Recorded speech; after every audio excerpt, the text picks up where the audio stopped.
Welcome to Garden Wise Adventures. My name is Malie. Today is the last week in February.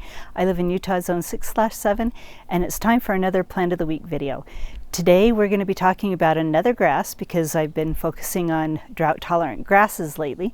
We're going to talk about Mexican feathergrass, and it's one of my very favorites. Well, okay. Every single video I say it's my favorite, and yet again it's another one of my favorites. So let's go show you my Mexican feathergrass and talk a little bit about it and how it grows here in Utah. Now it's late afternoon, the time when I do most of my videos, and what is there not to love about this grass during the winter? Look how it shines in the sun. I think it is absolutely gorgeous. Let's get closer to it and look at it and talk a little bit more about how easy it is to grow. Now, Mexican feathergrass is not one of the more hardy grasses. This is a grass that is hardy from zones, I think probably about 6 or 7 to zone 9.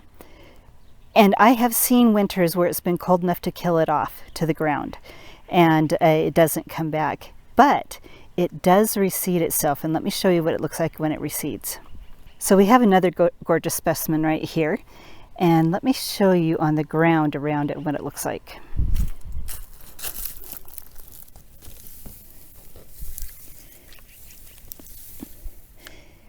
As you can see around the ground down there, there's a lot of seeds.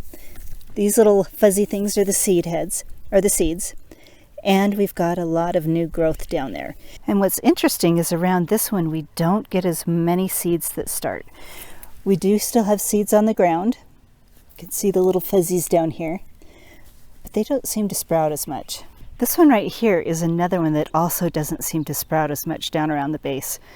Let me see if we can find some of the seed heads. So if you look under here, there's a big clump, and this is what the seed heads look like. And they're usually at the end of the fronds like this. Now this is another area where we get it. This is a seedling that started many years ago. I usually cut this one back in the winter because it interferes with harvesting grapes.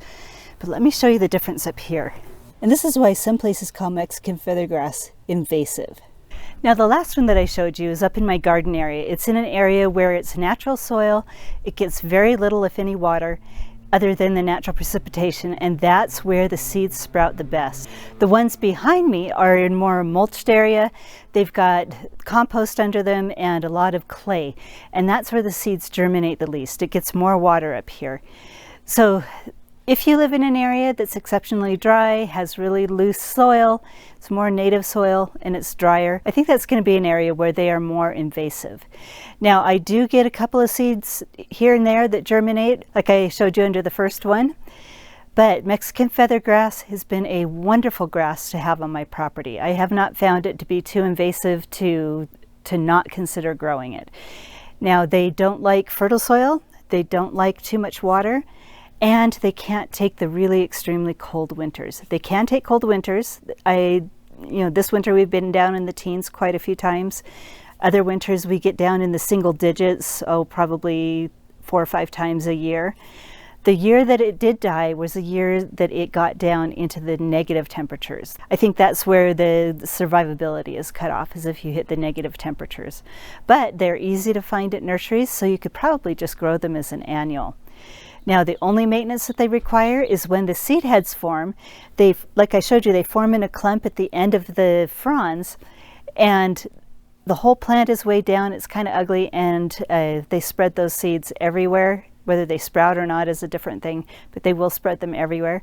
So what I do is I'll take a rake and rake out those seed heads, and then it's absolutely beautiful. I wait to cut them back in the spring until the end of March, and because they are just absolutely gorgeous all the way until that point.